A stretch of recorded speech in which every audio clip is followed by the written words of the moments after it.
खुदा को शुक्र गुजार हैं और उसको धन्यवाद देते हैं उसकी भलाइयों के लिए, आज की इस सुबह के लिए, अच्छे समय के लिए।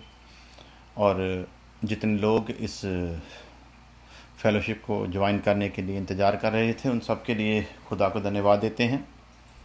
और जैसा कि हमने कल से नया सब्जेक्ट शुरू किया था, नई सृष्टि। नई सृष्टि क्या है? इसे हम लोग बहुत सालों से इस वर्ष को पढ़ते हैं और सुनते भी हैं, प्रचार भी सुना, खुद भी किया। और जो बताया गया वो मैंने कल बता दिया था कि ज़्यादातर इस वर्ष के ऊपर लोग क्या बताते हैं, झूठ मत बोलो, चोरी मत करो, जनाबकारी मत करो, ऐसी कुछ बातें कहकर निकल जाते हैं। लेकिन कल हम लोगों ने इस विषय पर बहुत ही तसल्ली के साथ सीखा था। और मैं ये बताना चाहूँगा कि जिन्होंने कल वो पहला पार्ट नहीं सुना, वो उस पहले पार्ट को अवश्य सुने, टाइम निकाल कर उस पार्ट को ज़रूर सुने, क्योंकि मेरा ये विश्वास है कि उसके द्वारा खुदा आपको बहुत ज़्यादा आशीष देगा। हमने पढ़ी थी आयत, उसी को पढ़कर फिर आगे बढ़ेंगे। दूसरा करंथियों का खत 5 अध्याय 17 आयत। यदि कोई मसीह में है तो वह नई सृष्टि है, पुरानी बातें बीत गई हैं, देखो वो सब नई हो गई हैं। पुरानी बातें बीत गई हैं और देखो वह सब नई हो गई हैं। पुरानी बातों को नया किया नहीं है, पुरानी बातें बीत गई हैं। किसके साथ बीत गई हैं? पुराने मनुष्य के साथ। जैसे पुराना मनुष्य खत्म हुआ, वैसे ही पुराने मनुष्य के साथ पुरानी सारी बातें उसी के साथ दफन हो गई हैं। उसके साथ जो दफन हुई हैं, पुराने मनुष्य के साथ जो बातें दफन हुई हैं, उनमें सिर्फ झूठ बोलना दफन नहीं हुआ, चोरी करना दफन नहीं हुआ, निंदा करना, चुगली करना, ज़्यादातर इन्हीं बातों पर जोर दिया जाता है। लेकिन वो पुरानी बातें जो बीत गई हैं और जो नई हो गई हैं, जैसे कल हमने सीखा था कि यदि कोई मसीह में है तो नई सृष्टि है। उसी तरह आज इसी बात को लेकर और आगे बढ़ते हैं। पुरानी बातें बीत गई हैं, तो ज़्यादातर तो हम लोगों ने सुना भी था और सुनाया भी यही था कि अब ये सारे काम जो हैं हमें नहीं करने हैं। तो लोगों ने, बहुत सारे लोग थे जिन्होंने झूठ की आदत को छोड़ दिया। सभी ने नहीं छोड़ा, बहुत सारे लोग थे जिन्होंने छोड़ दिया। बहुत सारे लोगों ने चुगली करना छोड़ दिया, बहुत सारे लोगों ने निंदा करना छोड़ दिया, बहुत सारे लोगों ने चोरी जनाकारी छोड़ दी, बहुत सारे लोगों ने कातिल थे वो कत्ल करने छोड़ दिए। ऐसे बहुत से सारे काम जो सामने सामने दिखाई देते थे, लोगों ने छोड़ दिए। और इन्हीं बातों पर प्रचार किया जाता था कि यदि कोई मसीह में है तो नई सृष्टि है, पुरानी बातें बीत गई। ज़्यादातर कोई इसी बात पर जोर दिया जाता था। कोई शराबी था, शराब पीता था, उसने शराब को छोड़ दिया। कोई नशेड़ी था, उसने नशे को छोड़ दिया। तो इन्हीं बातों की गवाहियाँ भी देकर हम लोग दिल को तसल्ली दे लेते थे। वचन कहता पुरानी बातें बीत गई। जो पुरानी है उन्हें रिपेयर करके नई नहीं बनाया, पुरानी बातें बीत गई, ख़त्म हो गई। पुरानी बातें जो बीत गई हैं, उसके साथ ही पुरानी सारी आदतें भी ख़त्म। पुरानी बातें बीत गई का मतलब है कि जब हमने बपतिस्मा लिया तो पुराने मनुष्य को दफन कर दिया। पुराने मनुष्य के साथ पुराने मनुष्य की सारी अभिलाषाएं उसी के साथ ख़त्म। जैसे मैंने पहले बताया था, फिर रिपीट करूंगा कि मान लीजिए कि मैं दुनिया का सबसे अमीर आदमी हूं, आज मैं मर जाता हूं, तो अब मैं उस प्रॉपर्टी का मालिक नहीं रहा। जो जीवित हैं, जो मेरे पीछे हैं, उनके नाम वो ट्रांसफ़र हो जाएगी, मेरी नहीं रही। मैं जो था, मैं जो ताकतवर था, मैं जो अमीर था, मेरी जो शौहरत थी, मैं जिन बुलंदियों पे था, जब मैं मर गया और मुझे दफन किया गया, मेरे साथ ही साथ सब कुछ दफन। और मेरे लिए शब्द आता है, चला गया। कौन चला गया? शरीर तो मेरा यही है और आपने अपने हाथों से उसे दफनाया है, लेकिन प्राण और आत्मा चला गया। जो चला गया उसके साथ सब कुछ गया। अब जो चला गया है वो आकर दावा नहीं कर सकता कि आपने मेरी प्रॉपर्टी को अपने नाम पर क्यों करवाया, आप मेरी गाड़ी में क्यों घूम रहे हो, आप मेरे बनाए हुए घर में क्यों रह रहे हो, आपने इसे अपने नाम पर ट्रांसफ़र क्यों करवाया है। क्योंकि जो मर गया उसके साथ सब कुछ ख़त्म। तो पुरानी बातें बीत गई। जैसे पुराना मनुष्य जो मर गया, और जैसे एक मरा हुआ मनुष्य अपनी किसी भी चीज़ पर अधिकार नहीं जता सकता, उसी तरह पुरानी बातें जो पुराने मनुष्य के साथ बीत गई हैं, वो पुराना मनुष्य जो बपतिस्मे की सूरत में दफन हो गया है, अब वो उन पुरानी बातों को दोहरा नहीं सकता क्योंकि मुर्दा है। मान लीजिए कि उस मुर्दे की ज़िंदा होते हुए शराब पीने की आदत थी, अब वो नहीं कह सकता कि मुझे शराब पिलाओ। अब ये मुर्दा शराब पी नहीं सकता। बेशक कई ऐसे भी मूर्ख लोग होते हैं कि ये जी शराब को बहुत पसंद करता था, तो उसकी बॉडी के साथ कभी कभी वो लोग शराब की बोतल भी रख देते हैं। वो रख देंगे बेशक, लेकिन वो पी नहीं सकता। अब उसकी वो पीने की आदत ख़त्म, क्योंकि जब वो ख़त्म उसकी आदत ख़त्म। वो चाहे कोई भी आदत हो, सारी की सारी आदतें उसी के साथ ख़त्म। पुराना सब कुछ उसी के साथ बीत गया। अब पुराने पर उसका कोई भी अधिकार नहीं रहा। सो खुदा का दास यहाँ पर बताना चाहता है वो वह नई सृष्टि है, और जो नई सृष्टि है उसकी पहचान क्या है? सारी की सारी पुरानी बातें पुराने मनुष्य के साथ ख़त्म, वह सब नई हो गई।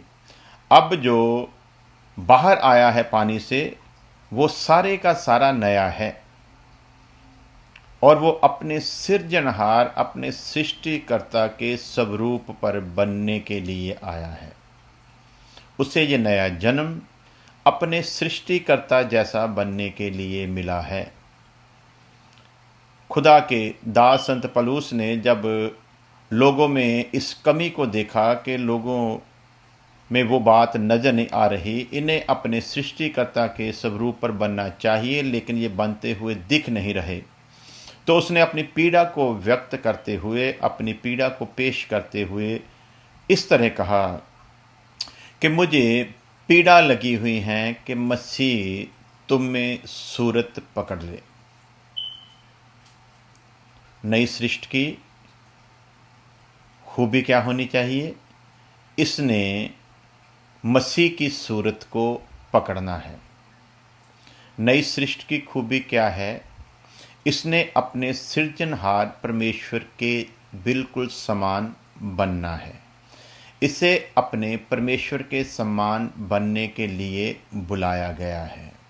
फिर खुदा का दास लिखता है, तुम्हारा वही स्वभाव हो जो मसीह यीशु का था। इस नई सृष्टि का स्वभाव मसीह यीशु जैसा होना चाहिए।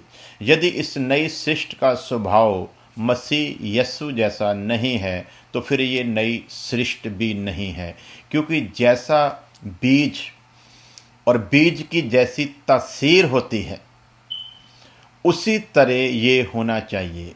इसमें आदम की तासीर थी तो आदम जैसा था, आदम जैसा सोचना, आदम जैसा समझना, आदम जैसा स्वभाव, आदम जैसा चलना।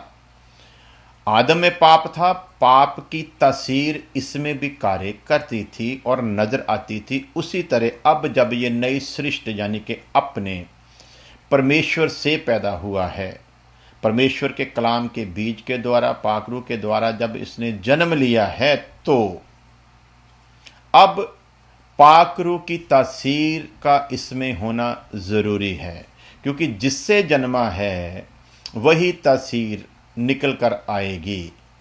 यदि आपने खजूर का पेड़ लगाया है तो उसे खजूर ही लगेगी। खजूर के पेड़ की पहचान के कई मायने होते हैं। नंबर 1, खजूर बीजी जाएगी तो उसका पौधा जो है वो खजूर जैसा ही बाहर आएगा। उसके पत्ते, उसकी लंबाई, उसका सारा सिस्टम जो है वो खजूर जैसा ही होगा। अंत में यदि सब कुछ वैसा हो परंतु फल खजूर का ना लगे, वहाँ पर फल जो है वो सेब का लगा हो, तो आपको सोचने पर मजबूर होना पड़ेगा। ये है तो खजूर, लेकिन फल सेब का क्यों लग रहा है। या दूसरी ओर चले जाते हैं, है तो अंगूर की बेल, लेकिन शटीम की लकड़ी जैसे कांटे क्यों लग रहे हैं। क्योंकि यदि तो अंगूरी बेल है तो उसकी पहचान है कि अंगूर लगेंगे, लेकिन अंगूर की जगह यदि वो कांटे ही पैदा करे तो सोचना पड़ेगा कि बेल तो अंगूर की ही लगाई थी, लेकिन अंगूर लगने की बजाय कांटे क्यों लग रहे हैं, सोचना पड़ेगा। तो अब यदि कांटे किक्कर जैसे, स्टीम की लकड़ी जैसे लग रहे हैं तो मतलब ये है कि कुछ गड़बड़ है। उसी तरह जो सृष्टिकर्ता से पैदा हुआ है, जो नई सृष्टि है, उसकी पहचान है, उसका स्वभाव सृष्टिकर्ता जैसा होगा। उसकी सूरत, जिसको हम सीरत भी कह सकते हैं, वो प्रभु यीशु जैसी होगी। शक्लो सूरत नहीं, सीरत। सीरत प्रभु यीशु जैसी होगी। उसका चाल चलन प्रभु यीशु जैसा होगा। उसका बोल चाल का ढंग प्रभु यीशु जैसा होगा। उसकी नम्रता प्रभु यीशु जैसी होगी। उसकी दीनता प्रभु यीशु जैसी होगी। उसका चरित्र प्रभु यीशु जैसा होगा। ये सारी चीज़ जो हैं, ये जब उसमें नज़र आएंगी, ये सारी चीज़ें जब उसमें नज़र आएंगी तो सीधा सीधा प्रूफ होगा। इसे चलाने की ज़रूरत नहीं। ये सारे गुण जो उस सृष्टिकर्ता में है, जिसने इसे नई सृष्टि बनाया है, जब वो सारे गुण इसमें नज़र आएंगे, वो गुण चीख चीख कर इसके हक में गवाही देंगे कि ये सचमुच परमेश्वर की फैमिली का मेंबर है। इसने सचमुच परमेश्वर के घराने में जन्म लिया है। इसने सचमुच परमेश्वर के कलाम के बीज के द्वारा जन्म लिया है। इसीलिए वो सारी तासीर इसमें नज़र आती है। मिसाल के तौर पर मसीह यीशु ने कहा कि मैं बाप में से निकल कर आया हूँ। तो जब प्रभु यीशु मसीह बाप में से निकल कर आया है तो प्रभु यीशु मसीह वैसा ही था जैसा बाप का नेचर था। प्रभु यीशु मसीह की सीरत वैसी ही थी जैसी बाप की थी। प्रभु यीशु मसीह में वैसी ही सामर्थ्य काम करती थी जैसी बाप में थी। प्रभु यीशु मसीह वैसा ही पवित्र था जैसा पिता परमेश्वर पवित्र था। सृष्टि उसी तरह प्रभु यीशु मसीह का हुक्म मानती थी जैसे परमेश्वर का मानती हैं। इसीलिए पानी की उफनती हुई लहरों को डांटता है तो वो थम जाती हैं। पानी पर चलता है, जैसे लिखा उत्पत्ति की किताब में कि खुदावंद खुदा का रूप पानियों पर जुम्बिश करता था। प्रभु यीशु मसीह भी पानियों के ऊपर चलता है और पानी उसे डुबो नहीं पाते। यानी कि बाप की हर वो चीज़ जो उसमें थी वो प्रभु यीशु मसीह में नजर आती है। बाप जीवन देने का अधिकार रखता है, वैसे ही बेटा भी जीवन देने का अधिकार रखता है, मुर्दों को जिंदा करता है। बाप चंगा रखने का अधिकार रखता है, बेटे में भी वो सब कुछ था। बाप मुर्दों में श्वास डालने की कुदरत रखता है, तो बेटे में भी वो सब कुछ था।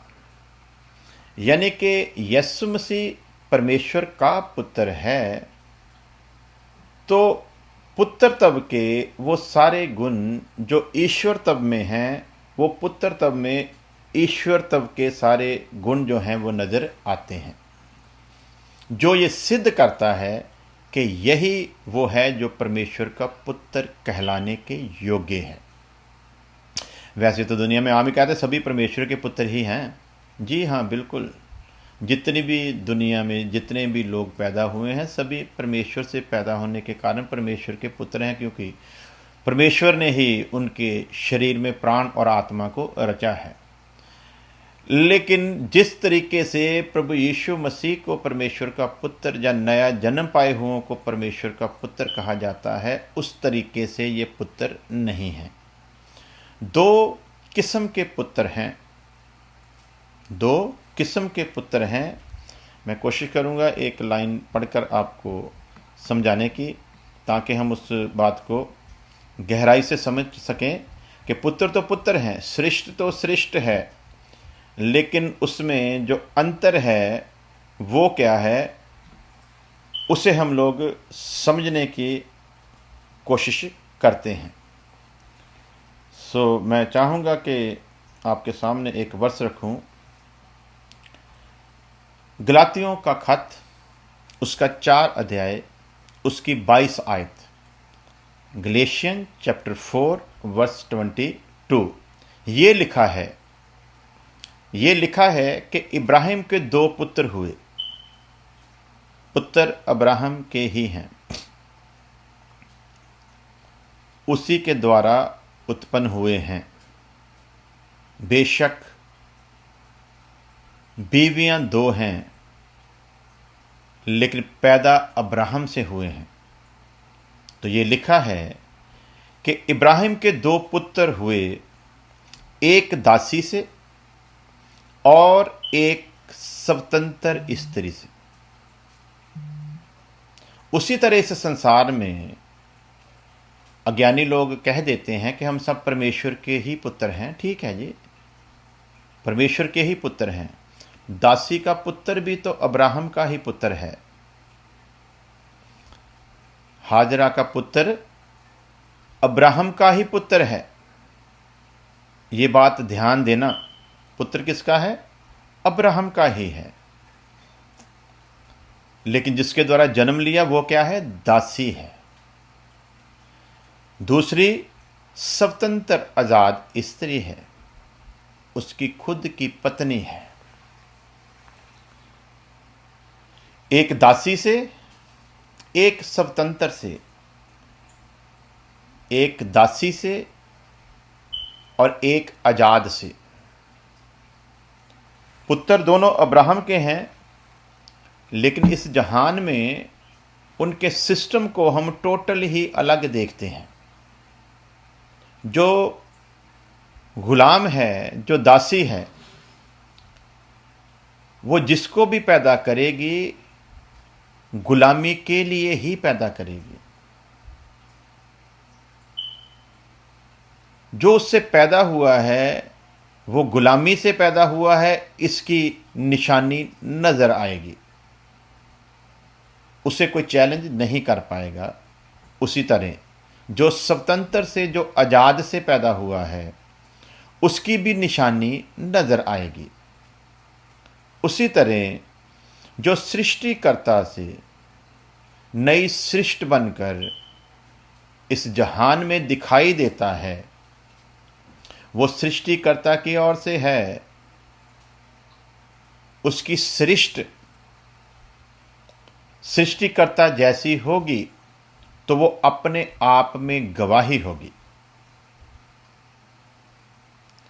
इसलिए बेशक वो कहे कि सब परमेश्वर के ही हैं, बिल्कुल हैं, लेकिन परमेश्वर पुत्र उसको मानता है जो उसकी आज्ञाकारी में चलता है। इसलिए परमेश्वर ने कहा गोली को यानी कि गुलाम को और उसके पुत्र को घर से निकाल दे।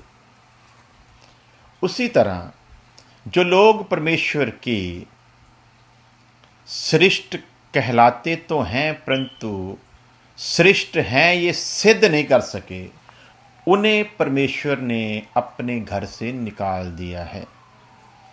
जैसे अब्राहम ने गोली और उसके पुत्र को निकाल दिया, उसी तरह परमेश्वर ने भी उन सभी लोगों को जो अपने आप को नई सृष्ट करके सिद्ध नहीं कर सके, यत्न नहीं किया, उनको भी परमेश्वर ने बेशक अपने घर में जन्म लेने का मौका दिया, लेकिन उन्होंने वैसा फल नहीं दिया, इसलिए परमेश्वर ने उन्हें निकाल दिया। जैसे गोली का पुत्र कहलाएगा तो अब्राहम का ही पुत्र, गोली का पुत्र के पास अधिकार है क्योंकि अब्राहम के द्वारा है, अब्राहम का बीज है, तो इसलिए वो कहलाएगा अब्राहम का ही, लेकिन जीवन गुलामी का जिएगा क्योंकि अब्राहम वाले गुण उसमें नहीं हैं। अब्राहम धर्मी है। गोली से पैदा हुए पुत्र में धार्मिकता नजर नहीं आती। वो सिद्ध नहीं कर पाया अपने धार्मिक कामों से कि मैं अब्राहम का पुत्र कहलाने के योग्य हूं। उसी तरह आज जो नई सृष्टि हैं, बेशक वो नया जन्म पाए हुए नई सृष्टि के लोगों की तरह ही जन्म लेने का तो मौका मिला, परंतु सिद्ध नहीं कर पाए, सिद्ध नहीं कर पाए, वो गुण दिखा नहीं पाए।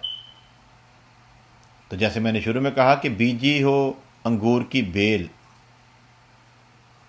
और अंगूरों की जगह पैदा करे कांटे, तो लिखा वो श्रापित है। यदि वो कांटे उंकारे उगाती है तो श्रापित है, काट डाली जाएगी, रहम नहीं करेगा। उसी तरह से देखते हैं कि वो था तो अब्राहम का ही बेटा था, अब्राहम का बेटा पैदा गोली की कोख से हुआ,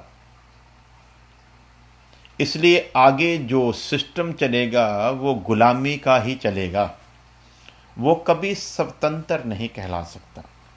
लेकिन जो स्वतंत्र से पैदा हुआ वो स्वतंत्र था, स्वतंत्र है, स्वतंत्र रहेगा।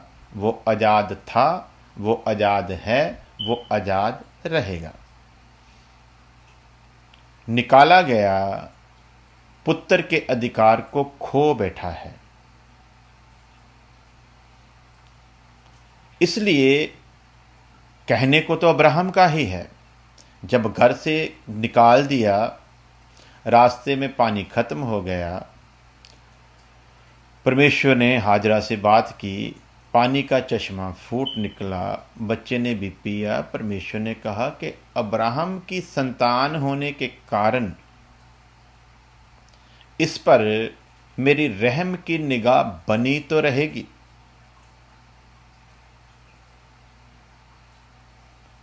लेकिन वो अधिकार जो आजाद की संतान को मिलना है वो इसे कभी मिलेगा नहीं। क्यों?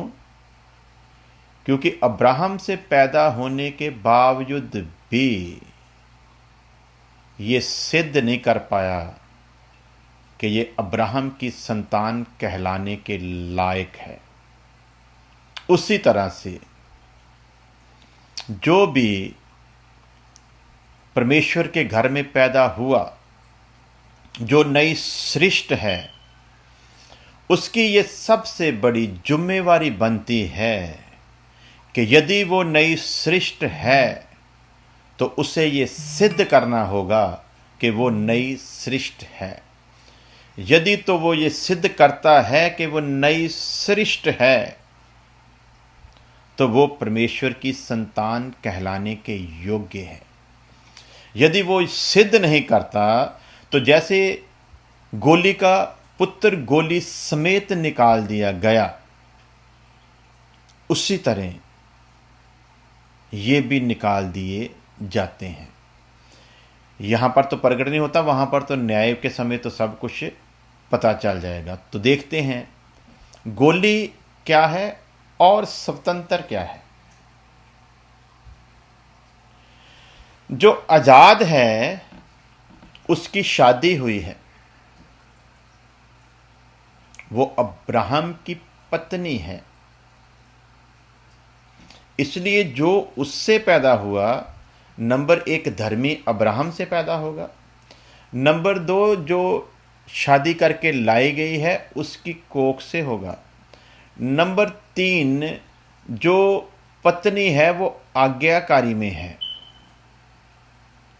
तो अब दोनों का जो मिश्रण, दोनों का जो मेल है, वो जिसको लेकर आएगा वो उसी तरह चलेगा जैसे अब्राहम चलता था। वो उसी तरह सोचेगा जैसे अब्राहम सोचता था। वो उसी तरह धर्मी बनने का यत्न करेगा जैसे अब्राहम करता है। आज इन 2 औरतों के विषय में भी हम लोग सीख लेते हैं। हाजरा किसको दिखाती है और सारा किसको दिखाती है। दूसरे शब्दों में, आजाद किसको दिखा रही है और गुलाम किसको दिखा रही है। गुलामी में आज कौन पैदा हो रहे हैं? गुलामी की संतान की निशानी क्या है आज की डेट में? तो गुलामों की निशानी वो है जो पैदा तो परमेश्वर के घराने में हो रहे हैं, दिख रहे हैं कि परमेश्वर के घराने में ही जन्म ले रहे हैं, दिखाई दे रहे हैं बखूबी, लेकिन ये कौन है? ये वो हैं जो दिखाई पड़ने में अब्राहम के ही घराने के लगते हैं, परंतु है नहीं। ये वो कलीसिया और उन सेवकों को दिखाती है जो नई सृष्टि होने के बावजूद भी नई सृष्टि का फल नहीं दे पाए। इनके द्वारा जितने भी मसीह में आएंगे, ये सारे के सारे कहने को लगेंगे तो यही कि ये परमेश्वर के घराने से हैं, परंतु परमेश्वर इन्हें अपने घराने से उसी तरह निकाल देता है जैसे हाजरा और उसके पुत्र को निकाल दिया गया था। ये निकाली हुई संतान है। निकाली हुई संतान को वो अधिकार कभी प्राप्त नहीं होगा जो स्वतंत्र की संतान को, जो आजाद की संतान को होने वाला है। क्या लिखा? जब गुलामी की संतान को निकाला तो रास्ते के लिए कुछ जरूरी सा सामान देकर उन्हें घर से भेज दिया गया। अब्राहम ने एक और शादी की, कटोरा नाम की औरत से 6 पुत्र जनी। उनके बारे में भी लिखा कि उनको इनाम देकर अब्राहम ने निकाल दिया। थोड़ा बहुता ऐशोराम की नहीं कह सकते, थोड़ा बहुता जिंदगी की सहूलतों की चीज़ें देकर उसको भी निकाल दिया। लेकिन अब्राहम ने अपना सब कुछ और अपना नाम अपने पुत्र इसहाक को दिया और परमेश्वर ने अनाउंस किया, मैं अब्राहम और इसहाक का खुदा हूँ। इसहाक के आगे एक और पुत्र जना जिसका नाम याकूब था। याकूब के साथ एक और ने भी जन्म लिया जिसका नाम ईसाऊ था। कहने को वो भी पुत्र ही है, कहने को वो भी पुत्र ही है। लेकिन इन दो पुत्रों में आगे चलकर इस्राएल का वंश कैसे चलता है, खुदा ने समय दिया तो आने वाले समय में इसी विषय में इस बात को क्लियर करेंगे। ईसाऊ के वंश ने क्या क्या गुल खिलाए और साथ में याकूब का वंश कैसे परमेश्वर के संग चला। दोनों हैं एक ही बाप के बेटे। आज भी सब कहते हैं हम भी नई सृष्टि हैं, हम भी नई सृष्टि हैं, हम भी नई सृष्टि हैं। सभी नई सृष्टि हैं बेटा, लेकिन एक बात याद रखना, सृष्टि सभी नई हैं, इसमें कोई दो राय नहीं। लेकिन परमेश्वर किसको श्रेष्ठ मानता है, सवाल यहां पर पैदा होता है। कटूरा के 6 बच्चे भी अब्राहम के हैं, हाजरा का बेटा इश्माइल भी अब्राहम का है, सारा का बेटा इसहाक भी। लेकिन पुत्र पुत्र में फर्क है, श्रेष्ठ श्रेष्ठ में फर्क है।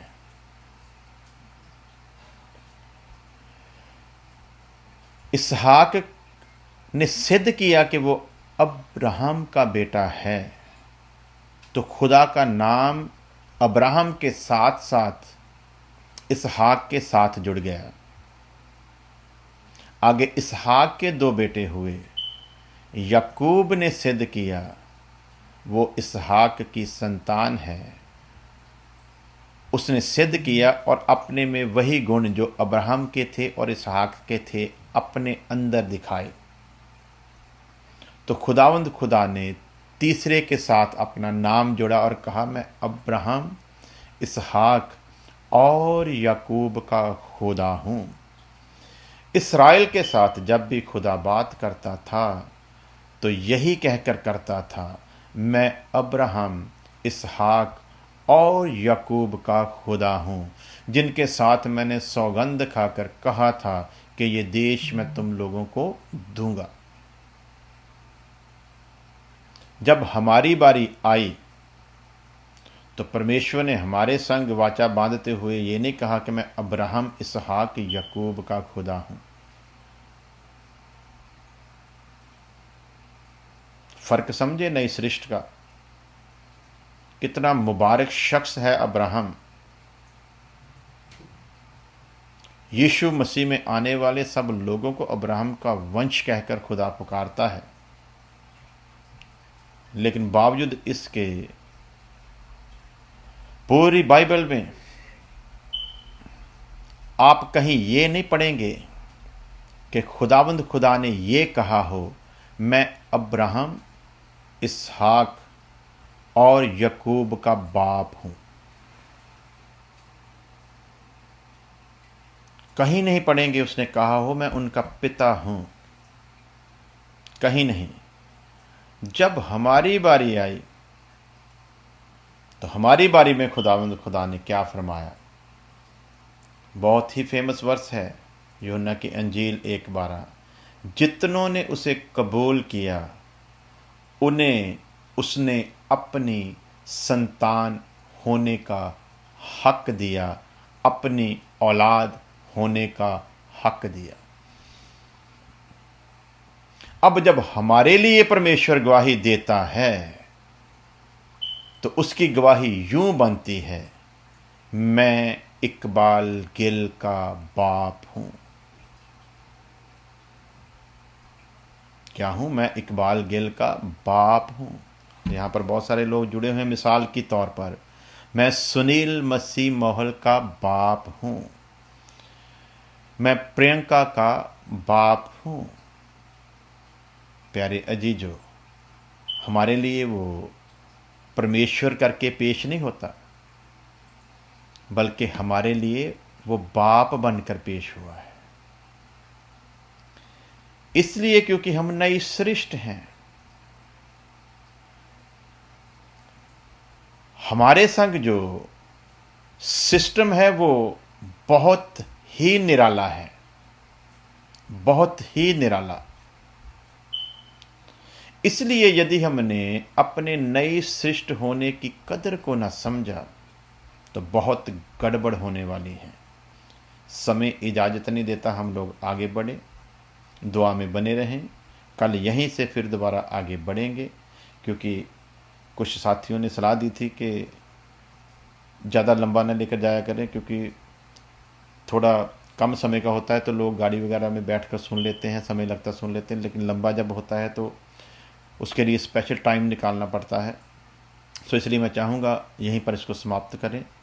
खुदा आप सबको बहुत बहुत आशीष दे।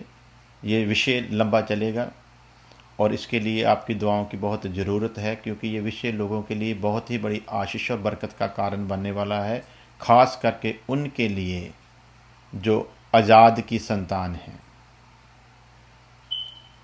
खास करके उनके लिए जो आज़ाद की संतान है, जिनके बारे में लिखा है सच्चाई को जानोगे तो सच्चाई तुम्हें आज़ाद करेगी। ये उनके लिए है। सो जो आज़ादी का लुत्फ़ उठाकर अब्राहम का वंश होने के लिए सिद्ध करना चाहते हैं, उनके लिए है ये। सो खुदा आप सबको बहुत बहुत आशीष दे। प्रार्थना में बने रहें। खुदा की इच्छा हुई तो कल फिर इसी समय पर हम लोग इस विषय को आगे लेकर चलेंगे, और अगर खुदा की इच्छा हुई तो रात को हम लोगों ने जो विषय शुरू किया हुआ है सेवक की जिम्मेवारियां, अगर उसकी इच्छा हुई तो रात को न्यूयॉर्क के टाइम 9:30 बजे और इंडिया उस वक्त सुबह के 8 बजे होंगे, और वहाँ पर दिन जो है वो सैटरडे होगा और यहाँ पर आज फ्राइडे है। सो खुदा आप सबको बहुत बहुत आशीष दे। सबके साथ हो खुदा, और वचन में बने रहें। आइए प्रार्थना करते हैं। प्यारे खुदा तेरा धन्यवाद देते हैं तेरी मोहब्बत के लिए। ऐ बाप आसमानी, तूने हमें अपनी संतान होने का हक़ दिया, हमें नई सृष्टि बनाया, इसके लिए हम तेरे नहायत शुक्रगुजार हैं।